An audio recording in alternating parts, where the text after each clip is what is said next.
Baik, kira-kira orang yang bertanya, apa yang saya dapatkan kalau saya beristighfar? Yang pertama, akan dicatatkan pahala buat Anda sendiri. Karena istighfar ucapan yang tidak butuh energi banyak, hanya lisan dan bibir kita yang tergerakkan, ya, suara sedikit saja, tidak ada energi yang besar. Itu adalah ibadah yang besar pahalanya. Allah subhanahu wa ta'ala memerintahkan kita dan memerintahkan juga Nabinya Muhammad sallallahu alaihi wasallam untuk beristighfar kepadanya. Allah berfirman di dalam surah Mu'min ayat 55, A'udzu billahi minasyaitonir rajim, fasbir inna wa'dallahi haqqun wastaghfir li dzambik wastaghfir li dzambika wasabbih bihamdi rabbika bil asyi wal ibkar. Maka bersabarlah kamu, hai Muhammad dan pengikutmu, dalam melalui kehidupan dunia dengan segala macam cobaannya. Toh ada kehidupan akhirat yang akan abadi dengan nikmat. Karena sungguhnya janji Allah itu benar. Tidak ada kedustaan. Salat, puasa, zakat, bakti sama orang tua, bersedekah, zikir, doa, apa saja kerjakan, semua akan kau dapatkan hasilnya. Dan mohonlah ampunan untuk dosamu hai Muhammad, dan pengikutmu juga perintahkan mereka lakukan itu. Dan bertasbihlah seraya memuji Tuhanmu pada waktu pagi atau pada waktu petang dan juga pagi hari. Kemudian juga Allah mengatakan dalam surah Al-Muzammil ayat 20, a'udzubillahi minasyaitonir rajim, wastaghfirullah innallaha ghafurur rahim. Dan mohonlah selalu ampunan kepada Allah, istighfar. Sesungguhnya Allah Maha Pengampun lagi Maha Penyayang. Dan yang terakhir ayat Al-Qur'an adalah Al-Imran 133. Tentu ayat banyak sekali tapi saya singkatkan di sini karena khutbah Jumat. A'udzu billahi minasyaitonir rajim. Wasari'u ila magfiratin min rabbikum wa jannatin arduhas samawati wal ardu iddat lil muttaqin. Dan bersegeralah kamu kepada ampunan dari Tuhanmu dan kepada surga yang luasnya seluas langit dan bumi yang disediakan untuk orang-orang beriman. Yang kedua, saudaraku seiman, istighfar sebab utama datangnya rezeki. Allah menyebutkan dalam Al-Quran, ya, apa yang diucapkan oleh lisan nabinya yang mulia Nuh alaihissalam dalam surah Nuh ayat 10 sampai ayat 12. A'udzu billahi minasyaitonir rajim. Faqultu astaghfiru rabbakum innahu kana ghaffara yursilis samaa 'alaikum midrara wa yumditkum bi amwalin wa banina wa yaj'al lakum jannatin wa yaj'al lakum anhara. Maka aku berkata kepada kaumku, ya Allah, kata Nabi Nuh, mohonlah ampun kepada Tuhan kalian. Sesungguhnya Dia Allah adalah Maha Pengampun. Niscaya dengan mohon ampun istighfar kalian itu, Dia Allah akan mengirimkan hujan kepadamu yang lebat dan memperbanyak harta juga anak-anakmu dan mengadakan untukmu kebun-kebun dan mengadakan di dalamnya sungai-sungai. Juga dalam surah Hud ayat 52 Allah subhanahu wa ta'ala berfirman, A'udzu billahi minasyaitonir rajim, ya qaumi, Nabi Hud berkata alaihissalam, ya qaumi istaghfiru rabbakum thumma tubu ilaihi yursilis samaa 'alaikum midrara wa yazidkum quwwatan ila quwwatikum wa la tatawallaw mujrimin. Hai kaumku, kata Nabi Hud alaihissalam, banyaklah mohon ampunlah kepada Tuhan kalian dan bertobatlah kepadanya. Niscaya pasti dengan istighfar dan tobat kalian Dia menurunkan hujan yang sangat deras atasmu. Maksudnya subur, hujan bukan mematikan tapi membawa berkah. Dan Dia akan menambahkan kekuatan kepada kekuatanmu. Fisikmu akan kuat, fikiranmu, jiwamu akan sehat. Dan janganlah kamu berpaling dengan berbuat dosa. Al-Qurtubi rahimahullah berkata tentang tafsir surah Hud ayat 52, di dalam ayat-ayat ini terdapat dalil bahwa istighfar digunakan untuk meminta rezeki dan hujan. Juga Ibnu Katsir berkata rahimahullah dalam tafsir beliau surah Hud ayat 25, jika kalian bertobat dan memohon ampunan kepada Allah serta kalian mentaatinya, niscaya Allah akan memperbanyak rezeki kalian, memberikan kalian minum dengan nikmat-nikmat langit, mengeluarkan untuk kalian nikmat-nikmat bumi, menumbuhkan untuk kalian tumbuh-tumbuhan, mengalirkan untuk kalian air, dan menjadikan untuk kalian kebun-kebun. Di dalamnya terdapat berbagai macam buah-buahan, dan Dia menyelingi di antara kebun-kebun tersebut sungai-sungai yang mengalir.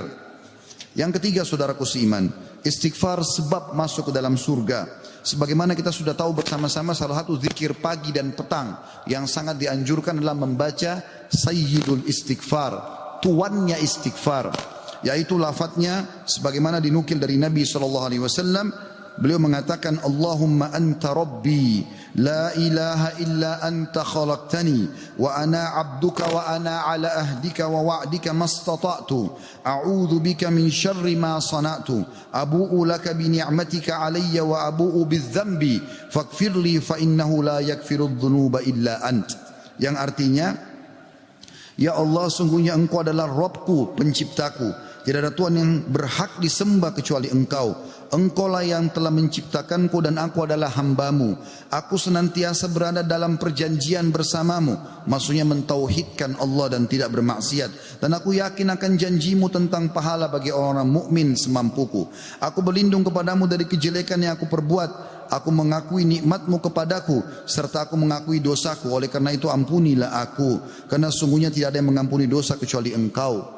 Kata Nabi SAW, siapa yang mengucapkan ini, man qalaha minan nahari mukinan, dia yakin, besok dia ucapkan di siang hari atau pagi hari dengan yakin dalam hatinya, famata min yaumihi, kemudian dia meninggal pada hari itu, qabla an yumsiya, sebelum tiba di sore hari, fahuwa min ahlil jannah, dia pasti masuk ke dalam surga. Wa man qalaha minal laili wa huwa muqinun biha, dan siapa ucapkan walaupun sekali saja di malam hari, famata, maka kemudian dia mati, qabla an yusbih, sebelum dia tiba pagi hari, fahuwa min ahlil jannah.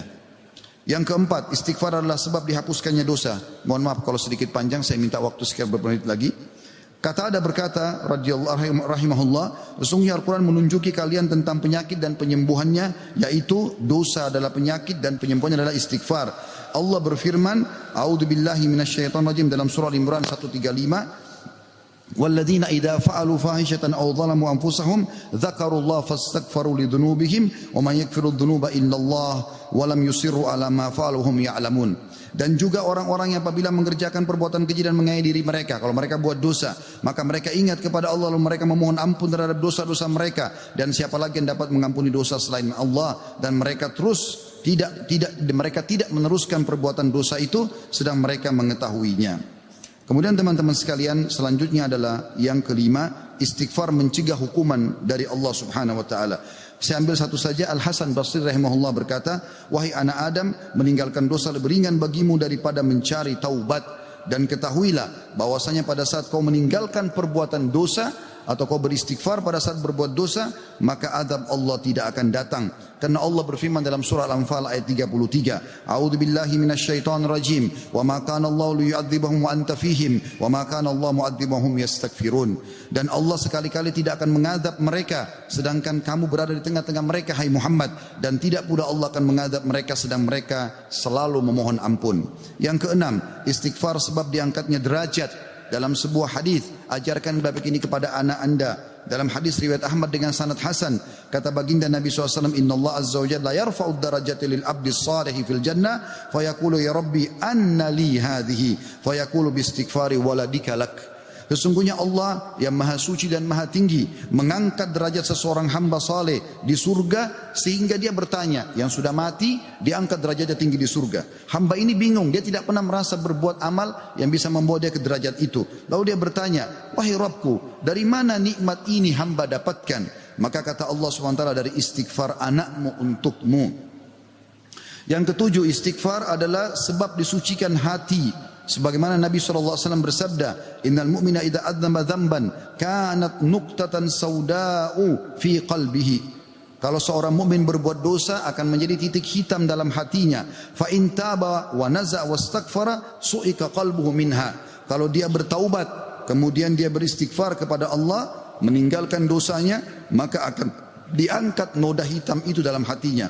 Fa in zadat hatta taglufa qalbu fadzalika ar-rana alladhi dzakarahu Allah fi kitabihi kalla barrana ala qulubihim ma kanu yaksibun. Dan kalau seandainya dia bertaubat dan meninggalkannya serta beristighfar, hatinya kembali bersih darinya, dan kalau dia tambah melakukan dosa, maka bertambah pula titik hitam itu sampai menutupi seluruh hatinya. Dan itulah makna kalimat ar-ran dalam firman Allah Subhanahu wa taala, sekali-kali apa yang selalu mereka usahakan itu menutupi hati mereka. Surah Al-Mutaffifin ayat 14. Dua poin yang terakhir teman-teman sekalian, yang ke-8 adalah istighfar sebab memperoleh anak dan keturunan. Dinukil dalam sebuah riwayat disebutkan oleh Abu Hanifah rahimahullah dalam musnadnya, bahwasanya seseorang datang mengeluh dari Jabir bin Abdullah radhiyallahu anhu, seseorang mengeluh kepada Nabi SAW lalu berkata, ya Rasulullah, ya sesungguhnya orang semua punya anak tapi aku sendiri yang tidak punya anak. Maka kata Nabi SAW, mana kau dari dua senjatamu, memperbanyak sedekah dan istighfar, maka dengannya kau akan diberikan rezeki. Kata Jabir bin Abdullah, orang itu pun mengamalkan, lalu saya menyaksikan orang itu dikaruniai 9 orang anak, semuanya laki-laki. Kesembilan dan terakhir adalah istighfar sebab menikmati kesehatan dan kekuatan, sebagaimana dijelaskan dari dalam surah Hud ayat 52, dan sudah saya bacakan tadi ayatnya, saya tidak ulangi, tapi potongan ayatnya adalah yazidkum quwwatan ila quwwatikum. Istighfar menyebabkan bertambahnya kekuatan di atas kekuatan. Izinkan saya teman-teman sekalian menyampaikan sebuah kisah yang berhubungan dengan masalah ini, atau dua buah kisah ringkas.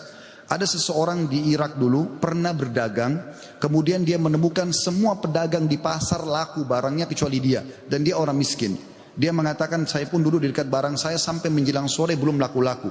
Maka tiba-tiba saya mengingat firman atau sabda Nabi SAW, man aksara istighfar, siapa yang memperbanyak istighfar, ja'alallahu lahu min kulli hammin faraja, Allah akan berikan kelapangan dari setiap kesedihannya, wa min kulli dikin makhraja, dan jalan keluar dari setiap masalahnya, dan juga razaqahu min haitsu la yahtasib, maka Allah akan berikan rezeki dari tempat tidak disangka-sangka.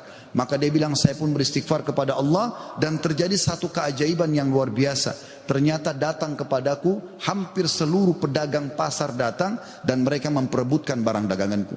Terakhir kisah seseorang yang bernama Abu Yusuf, saudaraku seiman, di musim haji, seorang syekh, dalam kisah yang tidak disebutkan namanya siapa, sedang menyampaikan masalah istighfar. Datang seseorang setelah pengajian bernama Abu Yusuf lalu berkata, Syekh, saya ingin bercerita tentang manfaat istighfar yang anda sampaikan tadi. Kata syekhnya, silakan. Dia bilang, saya menikah bertahun-tahun tidak punya anak sama sekali, dan saya sama istri saya sedih. Lalu satu waktu saya pernah mendengarkan sebuah siaran tentang makna, ya, firman Allah SWT surah Nuh ayat 10 sampai ayat 12 tadi sudah saya bacakan ayatnya, bahwasanya orang kalau istighfar akan diturunkan hujan dari langit, diberikan keturunan dan juga harta. Lalu saya mengatakan kepada istri saya, wahai Ummu Yusuf, ayo kita istighfar, sudah bertahun-tahun kita berusaha berobat sana sini tidak punya anak. Maka dia sama istrinya yang mengatakan, kami pun beristighfar tidak mengenal waktu, tidak mengenal tempat kecuali di WC. Kita tidak baca di WC, di tempat tidur, di ruang makan, di halaman selalu baca. Dan subhanallah, kata dia, Syekh, bulan itu Ummu Yusuf hamil dan lahirlah Yusuf. Begitu selesai hamil, lagi masa nifas, saya bilang, Ummu Yusuf, kita sudah bertahun-tahun tidak punya anak, ayo kita istighfar kepada Allah untuk anak yang kedua. Kata dia, anda tahu Syekh, selesai nifas Ummu Yusuf hamil dan kami dapat lagi anak kedua, dua-duanya laki-laki. Setelah anak kedua lahir, di masa nifas saya bilang lagi, wahai Ummu Yusuf, kita beristighfar kepada Allah untuk anak yang ketiga. Maka saya sama Ummu Yusuf beristighfar yang ketiga, dan ternyata selesai masa nifas hamil dan juga melahirkan di tahun ketiga anak laki-laki yang ketiga. Kata syekhnya, semoga Allah berkahi. Itu betul-betul firman Allah. Allah mengatakan Allah tidak akan pungkiri janjinya. Dia mengatakan, belum selesai kisah saya Syekh. Setelah itu Ummu Yusuf berkata, wahai Abu Yusuf, kita berhenti dulu istighfar untuk mohon anak, istighfar untuk yang lainnya, tapi permohonan anak berhenti dulu sampai anak-anak besar. Kami sepakat 2-3 tahun kemudian saya mengatakan, Ummu Yusuf, sekarang saatnya kita minta agar Allah berikan kita anak perempuan yang cantik dan salihah. Maka kami pun beristighfar, dan ternyata Ummu Yusuf hamil, dan sekarang saya di musim haji, wahai Syekh, sedang datang bersama Ummu Yusuf yang baru saja melahirkan bersama dengan bayinya, bayi perempuan. Aqulu qauli hadza, saya sudah mengucapkan perkataan saya ini, wa astaghfirullah li wa lakum, dan saya beristighfar kepada Allah, mengajak jamaah istighfar kepada Allah, fastaghfiruhu innahu huwal ghafurur rahim, beristighfarlah sungguh Dia Maha Pengampun dan juga Maha Pengasih.